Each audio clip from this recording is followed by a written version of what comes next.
Isen ligger fremdeles rundt T1 her i Skjærhallen i Gjestland. Ja, og vi har snakket med noen som bor her.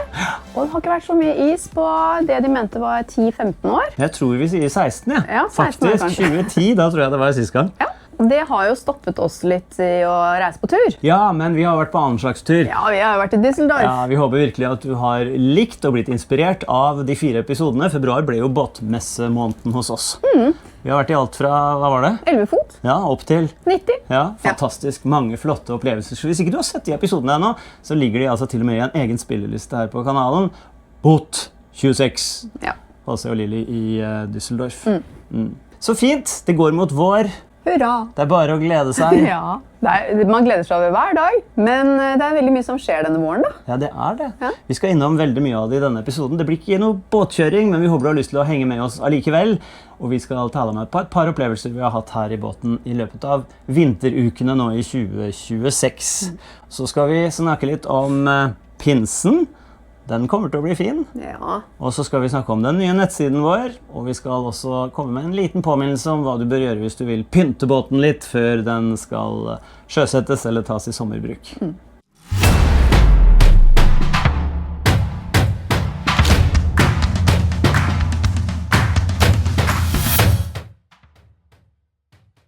Som vi allerede har sagt, det nærmer seg vår. Men vi har jo vært her gjennom hele vinteren. Ja, og så har du vært veldig flink til å ha kompiser her. Det har vært veldig hyggelig. Ja, Det er deilig å ha en hytte om vinteren, for det er jo det båten blir når den ligger på vannet, og varmen er koblet opp. Ja, dere har kost dere, og i dag kommer det en ny gruppe.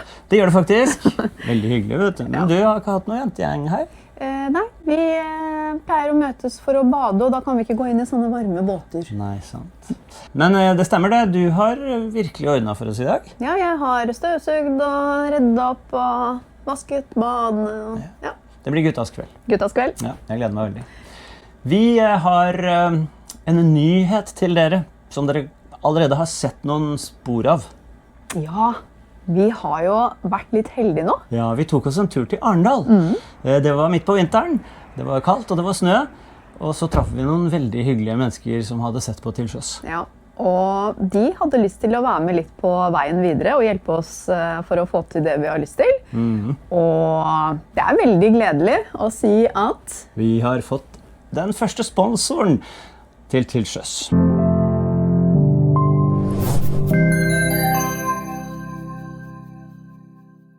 Det betyr jo ikke noe annet enn at det kommer til å bli noen profileringsinnslag fra sponsoren. Det kommer definitivt til å bli noen demonstrasjoner av flotte produkter som de fleste vil ha interesse av å se på. Og så vil det bringe noen mynt i kassa vår, sånn at vi kan kjøpe mer utstyr og lage mer til sjøs med Lili og Hasse for både dere og for oss selv. Ja, vi er superglade for å ha med Maritim på laget. Maritim hadde et forhold til sjøs allerede før vi kom på besøk, og det ble vi veldig, veldig, veldig stolte av. Ja, så nå skal vi stemme videre med Maritim ombord. Ja. Kjempegøy. Og hvis noen lurer, vi har ikke kjøpt og betalt. Nei, og det er både Maritim og vi opptatt av.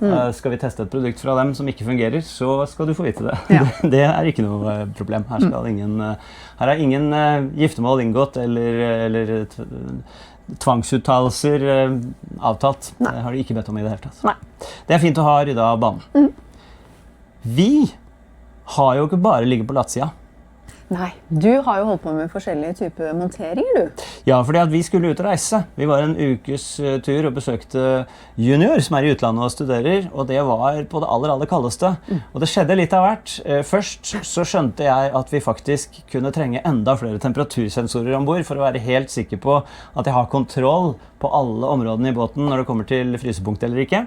Og så oppdaget vi jo rett før vi dro at Da var det litt heftig is som la seg rundt T1. Ja, det var det, og vi så jo at den ligger fremdeles, men du la kanskje merke til at den var godt bak.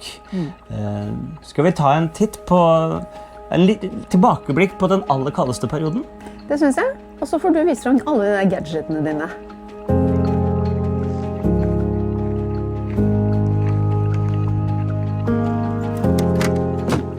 I dag er det fredag den 13., og likevel tar jeg en tur til båten.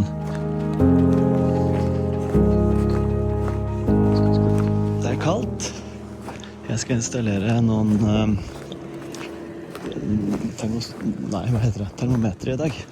Og nå ligger Thean helt fast i isen. Det er ikke jeg typen som blir nervøs av alt mulig, men jeg synes jo det er litt i overkant spennende når isen har lagt seg, og drevene sitter fast. For tanken min da er jo at de sitter fast i isen, og når det da blir små bevegelser i båten, så røsker jo båten egentlig isen. Men nå ringer Arild fra Ringstad, så da skal jeg svare han og får sikkert svar.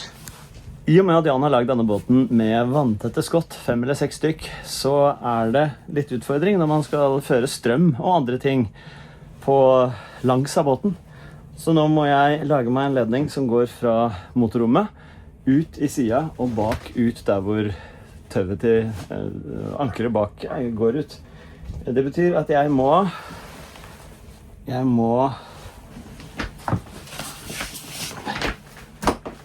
klippe av den, for den går jo ikke gjennom noe sted.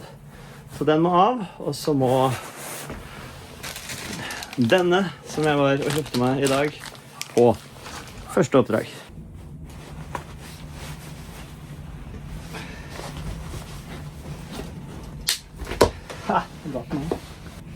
Sånn. Da har vi begynt. Da er det bare resten igjen. Nå skal den ledningen gjennom det hullet der, opp i det skapet der, ut gjennom det skapet der, og ut sammen med ankertøvet. Setter i gang.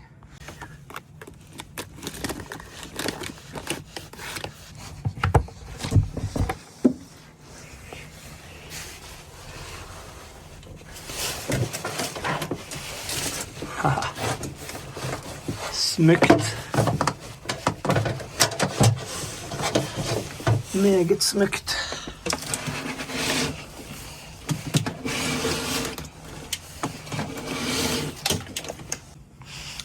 Sånn, der ligger kailen der nede. Ledningen er nå i det skapet. Så vi må ta ned dekket igjen. Sånn, der er dekket nede. Så skal vi inn her.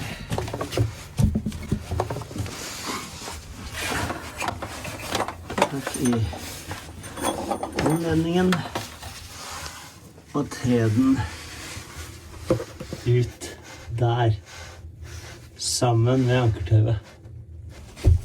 Da spørs det. Kan vi nå se det her ute? Det blir spørsmålet, og der er det.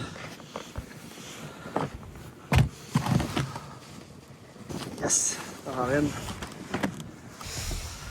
Da er det bare å montere den der, og så har vi perfekt støpsel.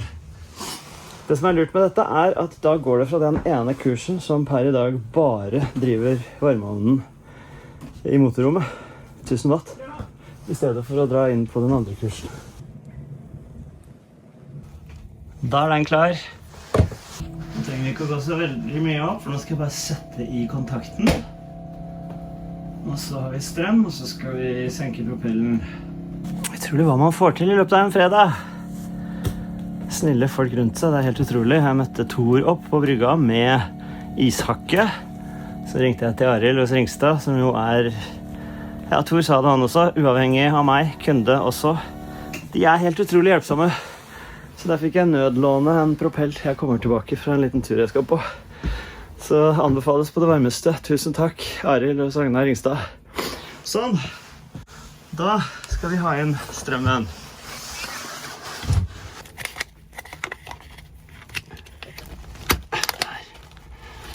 Nå sitter den. Da tar vi altså fra kursen som det bare er en varmeovn på.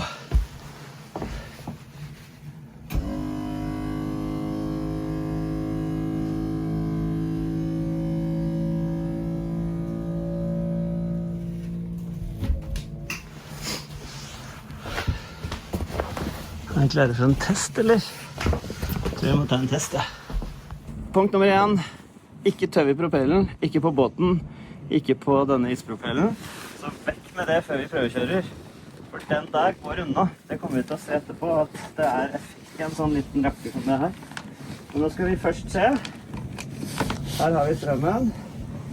Her har vi kontakten min. 3, 2, 1. Der nede skjer det nå. Så det fint. Så spørsmålet, vi skal ikke langt ned. Hvordan skal vi binde denne karen? Det vel egentlig ikke noe grunn til å gjøre noe annet enn å bare tenke 1 meter ned, 2 meter ned, 1 meter ned, 2 meter ned, og så bitte litt grann til. Holder sånn, så sånn. Da ble det en sertifisert knytte. Sånn, så gjør den ikke så godt fast på denne siden, for da kan jeg justere hvis den blir hengende skjevt. Sånn. Da skal den egentlig henge rett.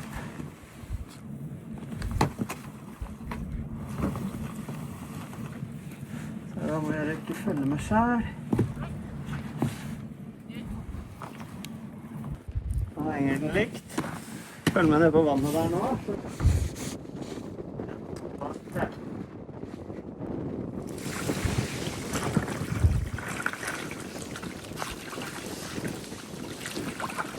Dette sikkert noe som mange av dere har brukt mange ganger, men for de som ikke har brukt det, så det 2 effekter ved dette her, minst. Det ene jo selvfølgelig bevegelsen i vannet, som gjør at det har vondere for å fryse. Det andre at vannet alltid mye, eller ikke mye, det ikke badevann, men det varmere lenger ned.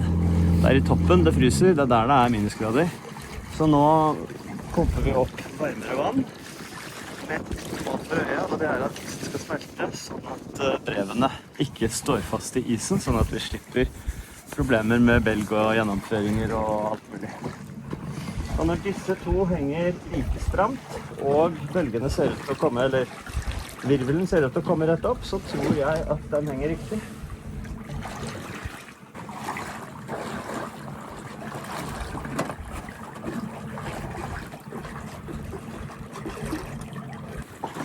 Da henger dette litt fint. Gull. Og se hva jeg fant. De har kommet. NMEA-kablene som henter motordata fra Janmar og inn på Raymarine-utstyret som Karl Erik og Hans Christian skal komme med i løpet av ikke så lenge nå. Godt for alt som gjort. Levert av Ringstad på rekordtid. Vet ikke helt hva de koster ennå, men det kommer en lapp i posten. Cable NMEA D5A. Det blir bra. Jeg skal legge dem så ikke de ligger i sola. Her har vi kjøpt noe som jeg håper funker, nemlig termometre, blir det vel, som fungerer på samme appen som varmeovnene. Jeg kjøpte jo på Claes Olsson, det var en egen episode nesten om det, før jul. Den appen, SmartLife, der kan man koble disse 4 på. Der skal jeg ta 1 ved vanntanken, ferskvannstanken, 1 ved varmtvannsberederen, 1 ute i skutesiden på motsatt side av varmtvannsberederen, og 1, ja, jeg ikke sikker på hvor jeg skal ta det siste. Det skal jeg finne ut av. De må først få strøm, så da har jeg vært og kjøpt batterier, og så må jeg koble opp på appen når det på telefonen, så du skal få svar etterpå, om det gikk. Her blir det orden med en gang. Vent, vi må klippe den. Sånn, ja. For nå allerede den første opp og går, og den har nå fått navnet, ja, det varmtvannsbereder. Så da det den neste. Den skal hete ferskvann. Nei, vanntank skal den hete. Vanntank. Ja da, så holder vi på. Jeg vil si at prosjektet ganske vellykket. Hva sier du, teknisk ansvarlig? Ja. Ja. Her ligger de. Og hvis du ser på skjermen nå, så ser du skjermbildet fra appen min. Nå ligger de her og har akkurat samme temperatur, så skal vi gå ut og feste dem der de skal være, og da dukker skjønnheten opp. Varmtvannsbereder. Her inne. Da satser vi på at den sitter der. Startrom.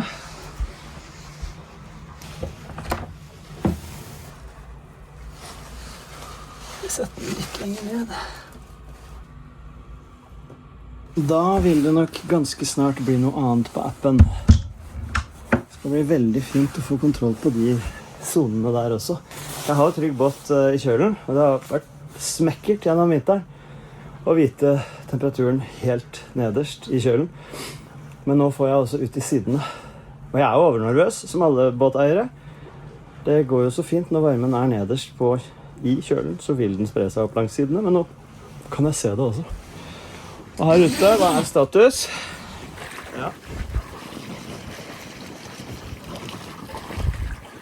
Jeg tror det kommer til å tine sånn at drevene blir fri, men det vil vise seg. Nå skal vi gå inn og se på resten her. Når vi har valgt å kalle 1 av 4 for ekstra, så betyr jo den at den må flyttes rundt. Den kan vi ikke teipe fast. Nei. Så nå ligger den der. Dette var en veldig fin runde. Vi har fått på plass ispropellen. Håper at det skal gi revolusjonerende resultater for drevene våre. Og vi har fått på plass 4, jeg sier alltid termostater, men mener termometre, inn i appen. Nå skal vi bare rydde sammen, så skal vi dra. Vakre Skjærhallen gjennom ikke fullt så vakre vinduer.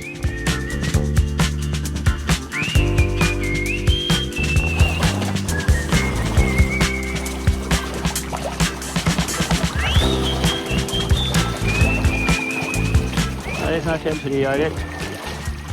Tusen takk. Det her betyr mye. En veldig fornøyd kar her nå, for se. Kullet blir større og større, og vannet kommer mer og mer over isen. Dette kommer til å gå kjempefint. Tusen takk for samarbeidet. Teknisk ansvarlig. Sofie. Tar noen dager igjen til vi er her neste gang, men nå skal både havnesjefen og flere andre snille sjeler hjelpe meg å passe på her. Det er så mye å glede seg til. Neste båttur blir allerede siste helgen i februar, senest første helgen i mars. Og så går ukene frem til det plutselig er tid for å ta opp båten, og da kommer vårpussen, jeg gleder meg til den i år. Og så kommer pinsen, hvor vi skal samle, jeg tror nå er det 60 båter, og det er plass til i hvert fall 20 til, her på Skjærhallen. Og så kommer sommeren. Sånn er det bare om å gjøre å glede seg sakte, så ikke tiden går alt for fort. Over og ut fra Skjærhallen, fornyet. Altså, Hans Christian, Ja. jeg er usikker på om du er den som er mest glad i gadget i dette landet. Ja, jeg synes jo det er gøy med ting som gjør livet enklere uten at det koster skjorta. Ja. Og begge disse tilfellene er jo det slaget. Den ispropellen, den fikk jeg låne. Tusen takk til Arild og gjengen på Ragnar Ringstad i Fredrikstad. Og de temperatursensorene kan jeg fortelle dere mer om hvis dere sender en melding eller skriver i kommentarfeltet hvis du har lyst til det. Ja. Og hvis du har noen medsammensvorne som er også glad i gadget, så kanskje dere har lyst til å kommentere på hva Andersen her burde ha sett litt mer på, sånn at han får litt mer å holde på. Det er veldig, veldig gøy. Ja. Og det er helt sikkert mange av dere som kan mye mer om dette her enn meg, så del av hjertens lyst, kan vi jo si. Det resulterte i for oss var jo at vi kunne reise på tur, på langtur, for å besøke en studerende sønn i utlandet, og ikke bekymre oss om hverken is eller temperatur i båten. Og så hadde vi Tor da, som befinner seg på Skjærhallen, og som stakk innom og så på båten og sendte videoer, og det var veldig, veldig hyggelig. Egen vaktmester, faktisk. Ja, faktisk. Ja, det var hyggelig, takk. Men den mest spesielle historien tror jeg var da vi kjørte taxi, som var selvkjørende, helt uten sjåfør. Det var en litt småabsurd opplevelse, i hvert fall første gangen. Du går inn i en taxi og ser at setebeltet er spent, men det sitter ingen i setet. Og rattet går til høyre og venstre, og det blinker, og det fungerte perfekt. Og der satt jeg ved siden av ingen sjåfør i en bil som kjørte gjennom byen, og sjekket temperaturen ombord, og hvordan det stod til med trygg båt, og visste at vi var trygge, selv om vi var på andre siden av jorda. Ja, hvilepuls. Ja, hvilepuls, virkelig. En ting som gir meg en kombinasjon av hvilepuls og veldig høy puls. Ja. Kan du tenke deg hva det er? Det kan være noe som skal skje i mai. Ja, bare se her.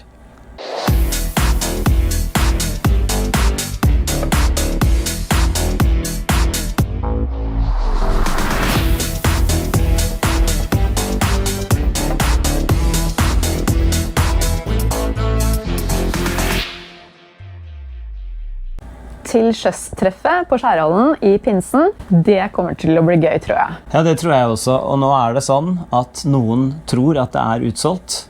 Når vi sier dette, så er det ikke det ennå. Nei, men det kan jo fort skje. Det nærmer seg veldig. Vi trodde det skulle bli 10-15 båter. Nå har det passert, det passerer straks 60, tror jeg. Og jeg antar at vi blir 80, og det kommer til å bli kjempegøy. Viktigst av alt nå er at du sender en mail til hallo@lilly-og-hc.no og forteller oss at du har lyst til å være med, så skal vi sende mer informasjon. Og du får beskjed da hvis det i mellomtiden har blitt utsolgt. Ja. Det skal skje mye hyggelig. Vi har lagd en egen side på nettsiden vår med litt program og sånn. Ja, og så er jo vi veldig glad i, vi har jo hatt med barna våre på båttur hele tiden, så dette er absolutt et familiearrangement også, bare sånn som man vet det. Ja. Og det kommer jo det er noen som spår de to gutta til å bli de nye Marcus og Martinez, ikke vet jeg, men det blir opptreden av de gutta. De er morsom, bra musikk, synes jeg. Bros 27 heter de, og de kommer en av kveldene og skal underholde oss. Ja, bra trøkk i de gutta. Ja, og så kommer Elias-båten. Elias. Det er også noe barna liker. Ja, og så skal vi helt sikkert ha litt krabbefiske, men det er jo ikke bare for barn. Nei, det skal jeg være med på. Ja. Tenker du at dette arrangementet er bare for voksne og ikke med barn, så nå er det veldig mye som er på gang for barna. Og så er det arrangementer som alle kan være med på, som for eksempel felles bading med badedronninga vår. Det blir tai chi og helseorienterte ting på formidagene. I den andre enden av skalaen får vi kanskje si, blir det et utrolig flott vinkurs med vinsmaking som foregår i lokalene, kunstgalleriet til Lisa Eisato, den verdensberømte, vil jeg si, illustratøren og kunstneren. Ja. Så det kan på mange måter være veldig verdt å få med seg, og her er det også et begrenset antall plasser selvfølgelig. Og så blir det ølsmaking. Det er et lokalt bryggeri her på Hvaler som kommer til å stille opp med det, og det blir sjekk av redningsvester hvis du vil det. Redningsselskapet skal sørge for det. Vi kommer til å få informasjon om en helt ny tjeneste på nett for alle båteiere som ønsker orden i papirene, dokumentasjonen av båten, serviceoversikt og historikk og så videre. Det kommer til å bli spennende. Og så må vi heller ikke glemme at det blir ferske bakvarer på brygga hver morgen. Ja. Det er noe av det deiligste som finnes. Og så skal vi ha live, og da håper vi at dere har lyst til å være med. Stille spørsmål da. Ja. Og at man gjør de tingene man har lyst til, sånn at man føler at man egentlig har hatt ferie en uke. Ja, og så blir det markedslørdag på lørdag, hvor hele Skjærhallen og andre kommer til å komme og gi oss innsikt i produktene deres, så vi kan kjøpe eller vi kan la være å kjøpe. Det blir nesten som å være en stor vennegjeng som drar til et populært feriested i en gjestehavn og opplever alt sammen som en gjeng, samtidig som man kan trekke seg tilbake og slappe av. Ja. Og hvis du sitter der og egentlig har et produkt du burde ha vist frem, så ta kontakt med oss da, så kanskje vi kan få plass til en liten stand med dine ting også. lilly-og-hc.no er jo nettsiden vår. Du synes den har blitt ganske bra, Vi har lagd den selv, så det er ikke noe... Ja, takk. Jeg skal ikke begrense det, men den bær over med at den er hjemmelagd, men den gjør jobben. Ja, og så let etter treffet til sjøstreff i headingen, og så kan du finne fram all informasjon du trenger.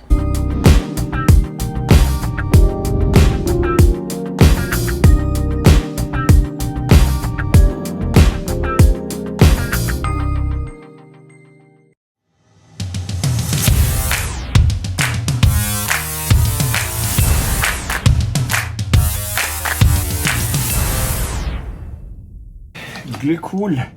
Skal jeg i dag få orden på defrosteren? Og skal jeg oppdage at det er mer vann i kjølen? Eller oppdager jeg en sprukken slange som ikke lekker lenger fordi jeg har stengt bunnventilen? Og hvordan er temperaturen? Da får jeg i gang trygg båt igjen. Ja, det er et par ting vi skal gå gjennom nå, så bli med! Det første som skal skje er at vi skal starte motoren, og så skal vi få opp varmen igjen. Du skal få et tips av meg nå, ganske snart, og det innebærer billig barberskum. Først er jeg veldig spent på hvordan det ser ut her nede i gulvet under dørplata foran badet. Her er det vann.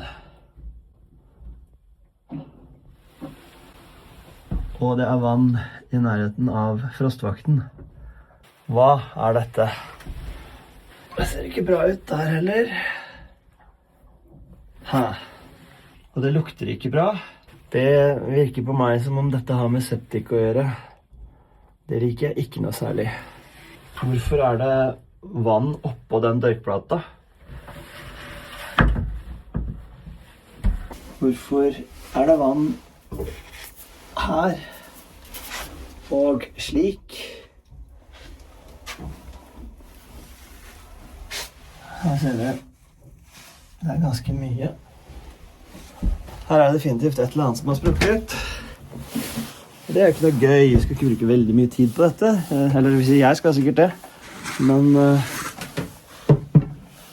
vi må få klarhet i hva som har skjedd. Får vi se noe mer under her. Ja, det står vann her. Den er bare møkkete. Hvor kommer dette fra?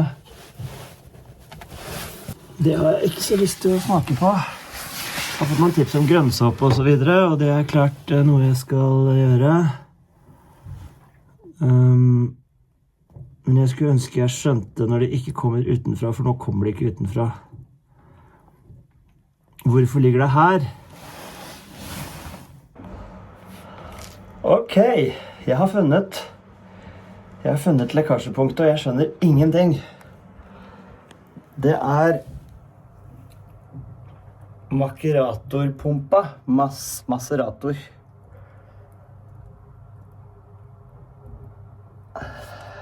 Her.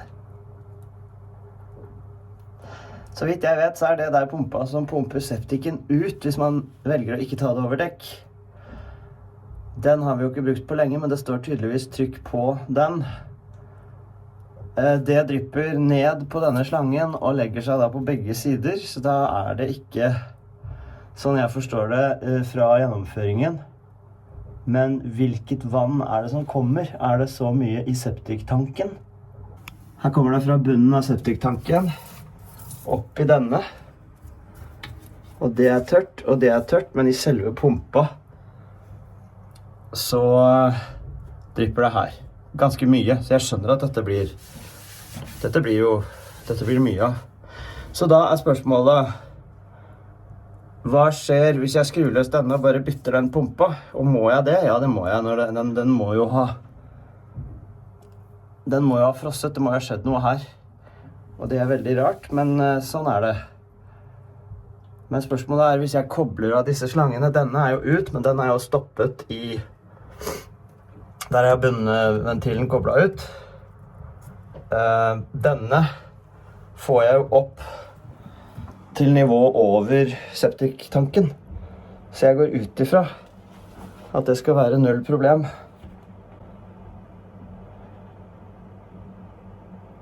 Men septiken er jo ikke full, for den tømte vi jo. Jeg skjønner ikke. Men det jeg kan gjøre er å prøve et ørlite touch. Ikke mye, for det er ikke lov. Men et ørlite touch av pumpa. Og se hva som skjer da. Risikoen er jo selvfølgelig at han da sprekker helt. Der renner det helt klart mer. Ok, så den pumpa er problemet. Den må byttes. Det tror jeg er hyllevare hos Maritim. Det er et stykke unna, men det får ikke hjelpe. Jeg må ta et bilde, stikke og kjøpe. Det er ikke noen annen måte å gjøre det på.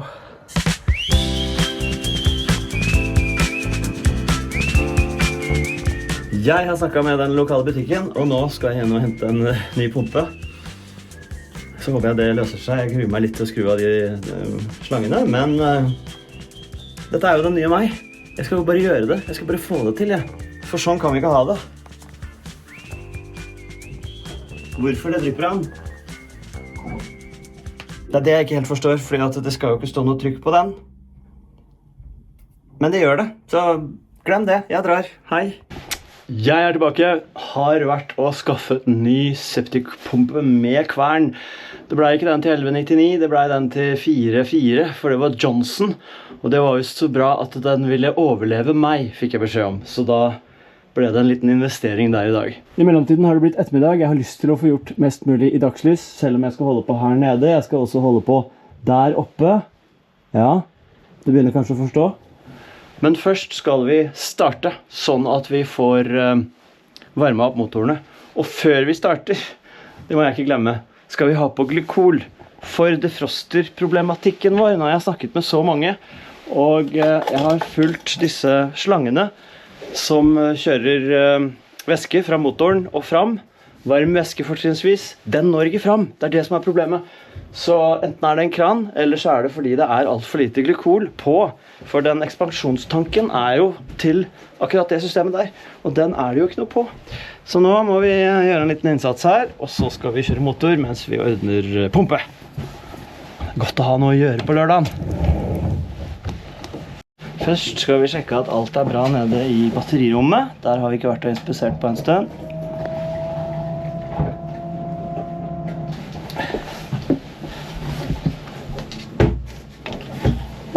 Her det godt og varmt og knusktørt. Du aner ikke hvor glad jeg for det. Tusen takk, den frostvasketa der, den gjør virkelig jobben. Og så det bare en 200 watt. Og det litt digg, for da går det ikke så stygt på kursen. Så det var vellykket inspeksjon. Da det motorrom neste. Nå det et par-tre ting som viktig å huske på før vi skal starte opp. Det ene at jeg pleier å ta av landstrømmen, altså bryte kretsen. Og åpne sjøvannsfilterne en annen.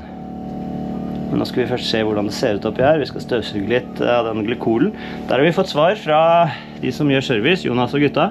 Det en kjent greie. Ved Janmar, det svetter litt glykol når det kaldt og varmt. Når vi har kjørt motor, så har det vært tett og fint. Når det blir kaldt, så lekker det litt grann. Men det altså veldig lite, heldigvis. Og nå, knusktørt. Veldig, veldig behagelig. Men den tanken der, det en ekspansjonstank. Og den bør det være litt mer glykol på enn det akkurat nå. Så det skal vi se på om det kan ha noe med defrosterproblemet å gjøre. Her ser vi slangene. Den ene inn og den andre ut. På varmt fra motoren og kaldere tilbake, som går ned her, under der, opp der, sånn. Og langs babord fremover og inn i gulvet under toalettet på babord side og ned til defrosteren. Kan jeg sende opp kran som lukket? Jeg kan se 2 kraner, men de står åpne. Det må jo bety at det flow. Da har jeg fått beskjed om at denne må det være litt mer på.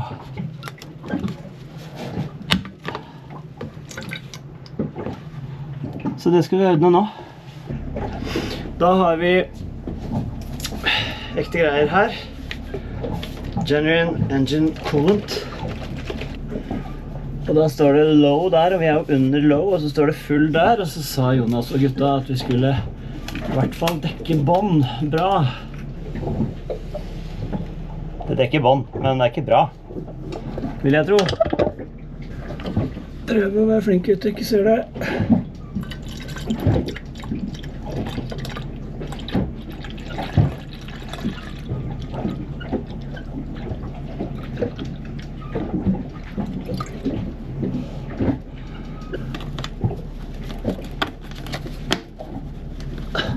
Sørger for at den sitter ordentlig godt på igjen.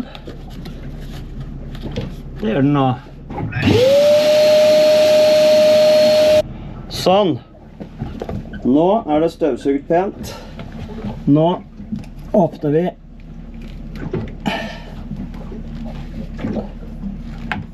disse der.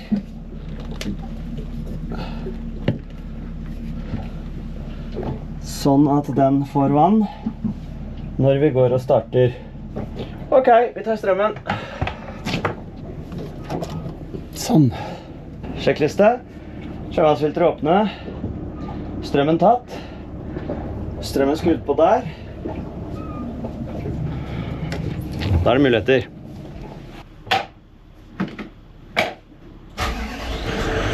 Start.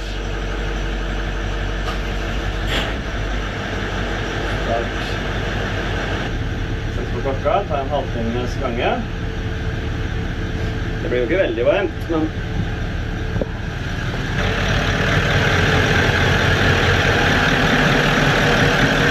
ja, Sjøvannsfilteret har fylt seg. Da har det gått litt tid, og vi skal gå i fri på styrbord og sette babordgir. Der går Vesle til Strømstad. Da er den i fri.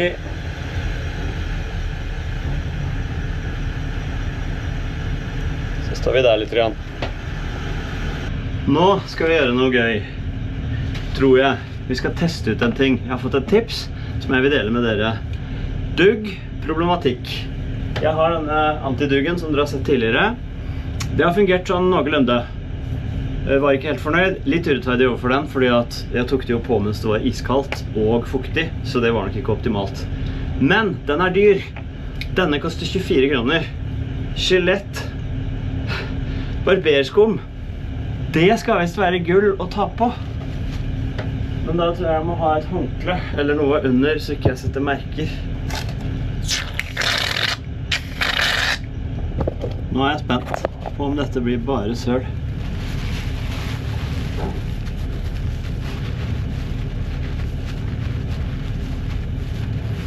Hvis dette ikke går an, og det bare var en veldig dårlig spøk, så blir jeg nok litt harm.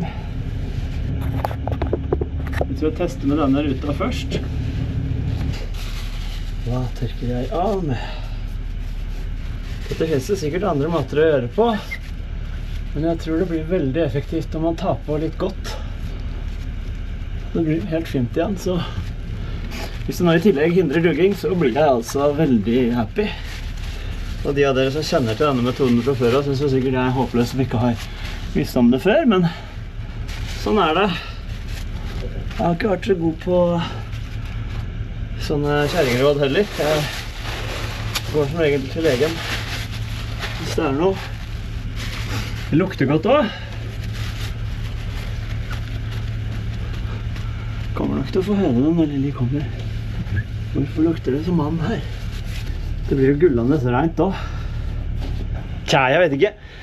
Det dogger kanskje mindre, men nå er det muligens fordi at jeg har vært og pustet rett oppi det også. Vi må se hvordan det blir når vi får på litt varme her. Ok, da er det gjort foreløpig, og så går jeg i kjelleren og ser. Da begynner vi med å støvsuge opp det vannet som er der nede. Det er det vi begynner med. Det er 3 timer siden jeg dro, og det har blitt bløtt på gulvet igjen. Det drypper fra pumpa. Da begynner vi med latmannsmetoden. Jeg har tatt ut strømmen. Den frostvakta, den sitter fast i dørkplata, men jeg har tatt ut strømmen.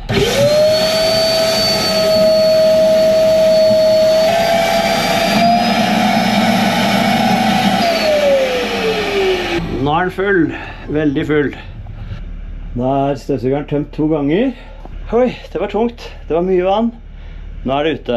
Det drypper fremdeles fra kverna. Vi må bytte den. Men nå tenkte jeg vi skulle teste, for nå har motoren gått i en halvtime, så før vi skrur dem av, og de kjøler seg ned igjen, så skal vi teste defrosteren. Nå skrur vi på den. Nå skal jeg gå ned og kjenne om de slangene er varmere.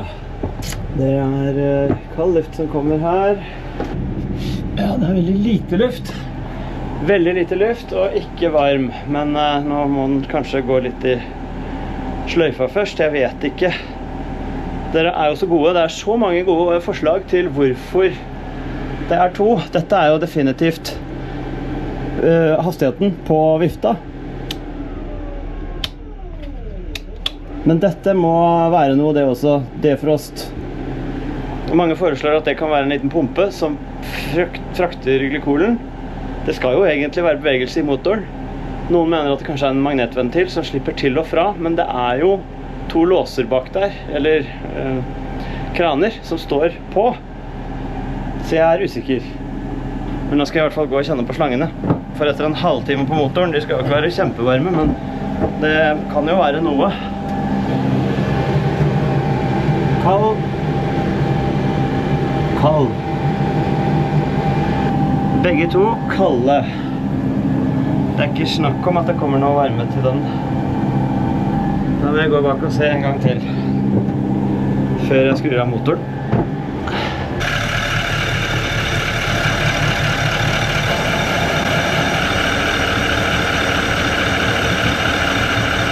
De er helt kalde bak her også.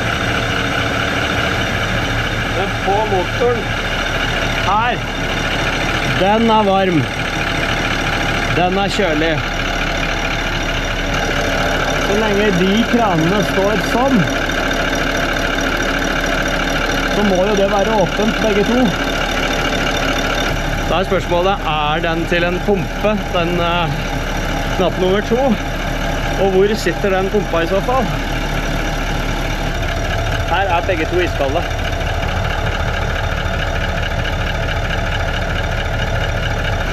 Det er veldig merkelig det der, altså.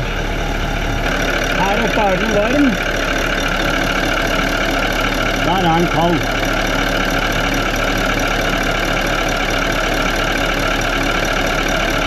Kan det være sånn at den varme åpnes og lukkes en gang, fordi det har stått seg?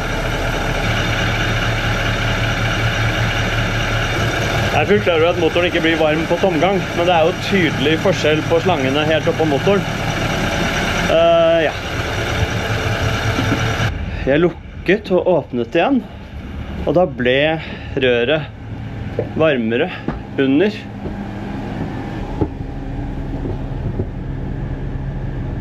Den spiser seg jo litt opp nederst der nå.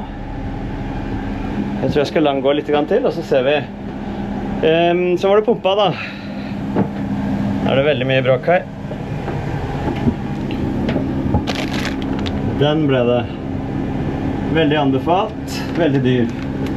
I og med at det lekker fra den, så regner jeg med at det er noe vann som står der, sånn at jeg kommer til å få meg en overraskelse. Men så lenge den grove, er det 38 mm, er over toppen på septiktanken, så kan det jo ikke komme noe sånn jeg forstår.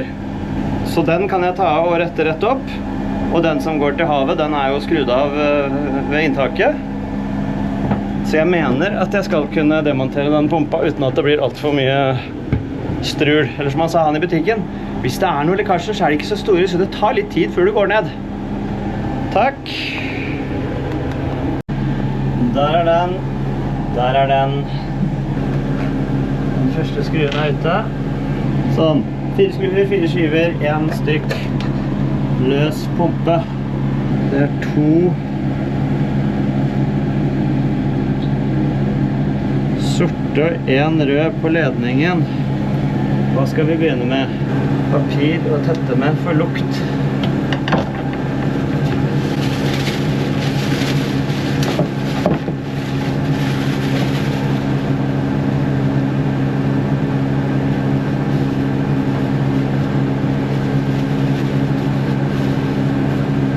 Sånn. Så langt, så godt. Jeg kan ikke si jeg helt skjønner dette, men man skal jo ikke skjønne alt. Det er nå svaret kommer. Jeg har lukket til sjøvannet.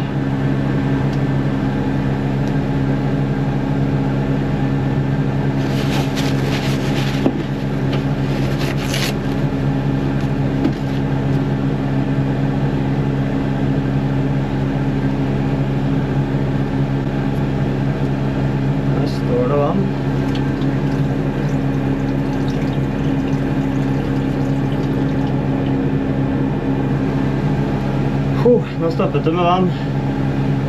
Nå er jeg spent på om båndventilen, altså krana, ikke fungerte, for det stod jo fullt med vann der. Jeg skjønner ikke hvorfor det har lekket ut av den pumpa likevel, men for det er jo ikke noe trykk, for da jeg helte det ut på kjølen, så stoppet det til slutt, det som var i slangen. Det var ikke mye. Men da får jeg sette på den nye pumpa, så får vi se om dette løser problemet i det hele tatt. Standardmål, det funker. Ja, jeg skulle jo sagt masse underveis her, men det bråker så fælt fra den pumpa. Det er jo ikke så mye hokus pokus, jeg har aldri gjort dette før. Det er fremdeles 2 kalde rør der, så det gir oss ikke noe. Men det er fremdeles ikke logisk for meg, fordi at det har altså lekket inn vann her tilsvarende 40 liter. Og det kan jo ikke være det som har stått i den slangen, for det tømte jeg ut. Det var jo 1,5 liter. Så hvor kommer det fra?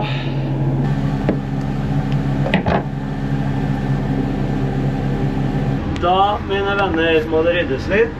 Så skal jeg skru av motoren, og så skal jeg sørge for å ha full konsentrasjon før jeg åpner den bunnkrana. Sånn, nå sitter den nye pumpa her. Dette er skrudd skikkelig til. Jeg kan ikke forstå at det skal gå noe galt nå. Men det har bedre menn enn meg sagt før meg. Det dugger ikke nederst på vinduet. Nå. Så der er det i hvert fall luftsirkulasjon som ordner. Da skrur jeg motoren. Nå er det 50 grader i kjølvannet. Og det burde man merke på slangen her ute. Jeg må forske på hvorfor det er 2 kalde her og en varm og en kald på motoren. Her ser ting sweet ut. Lukket. Lukket. Mine fine janmarer. Sånn. Da har vi lukket igjen. Før vi tester den pumpa der nede og åpner opp for bunnventilen, så skal jeg tørke alt, sånn at ikke det er noe tvil. Her er det tørt. Hvis det blir vått nå, så synes det veldig godt. Hvis det er vått fra før av, så er det ikke så godt å si. Sånn, nå har jeg tørket under dørken der inne hvor gjennomføringen er. Nå skal jeg tørke her nede, skal jeg bare støvsuge opp det jeg slapp ut fra det som sto i slangen. Og så skal vi teste og se om det drypper noe mer.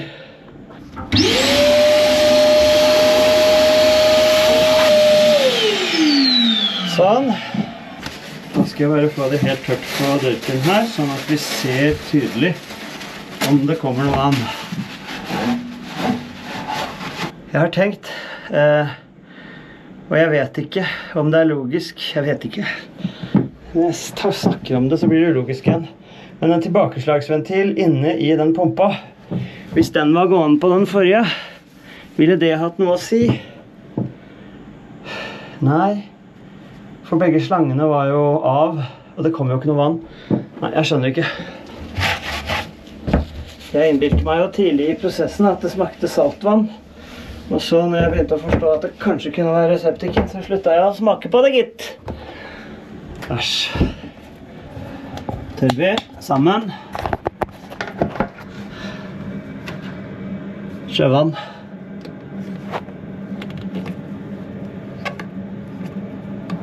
Åpent.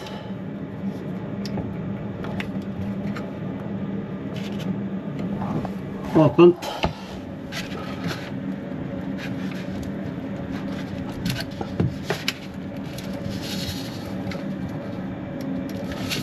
Og åpent. Da skal vi teste pumpa.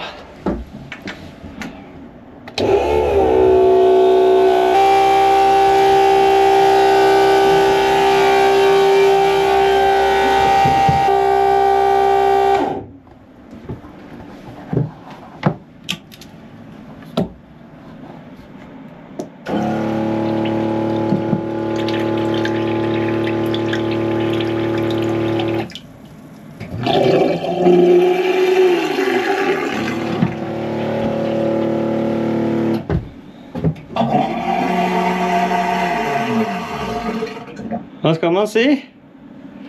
Man må selvfølgelig espesere med fingeren. Men det er ikke noe dusj her.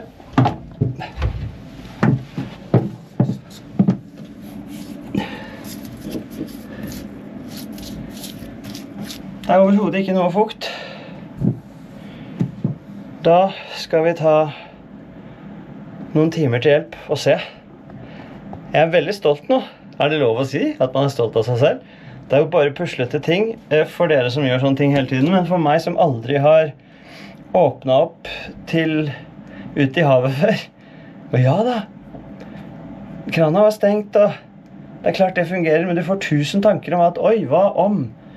Jeg løsner her, og så kommer hele Skjærhallen havnebasseng inn. Men jeg synes dette var veldig vellykket. Nå skal jeg rydde og ordne. Nå begynner det å bli godt og varmt her, og jeg skal ta en dusj og skal være klar til jentene kommer. Yes. Takk for følget så langt. Vi har mer igjen. Vi har mye mer igjen. Defrosteren, frontvinduene. Ja. Men vi følger opp. Bare en liten sjekk nedi her også. Tørt og fint. Og slik ble det når mørket har senket seg. Jeg sa jo at jeg skulle rydde og gjøre det klart til jentene kom. Hello.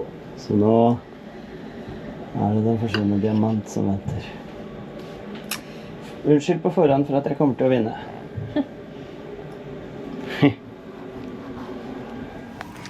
Her ser vi et godt eksempel på hvor fint naturen innretter seg så lenge det er varmt i skroget. Ingen kjipe iskanter, men en fin rand langs båten til Olivei. Og her ligger Thean. Ligger hun i isen da? Ja, faktisk, på en måte. Det gjør hun. Skal vi inn og få satt på varme og fyre.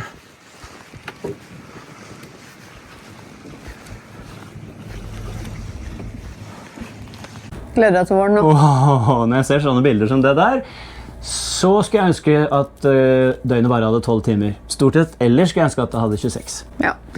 Men tiden går. Ja, den gjør det, og det går mot vår, og vi gleder oss så enormt til å dra på tur. Planlegger jo litt sommeren også i disse dager. Ja, vi lurer på om vi skal rett og slett ta oss en tur langs norskekysten. Ja, vi har fått så mange hyggelige meldinger fra Vestland, Yep. spesielt skjærgården rundt Bergen, og der er det så mange steder som er anbefalt, og så mange hyggelige mennesker som har invitert til at Thean skulle ta en tur. Ja. Så vi får se, planen er vel egentlig det. Jeg har veldig lyst, for jeg har aldri vært lenger enn til Kristiansand. Nei. Så jeg må utvide horisonten litt da. Ta imot tips til steder på strekningen Skjærhallen til Bergen. Det var supert, Ja, det har takk. vært kjempefint. Ja.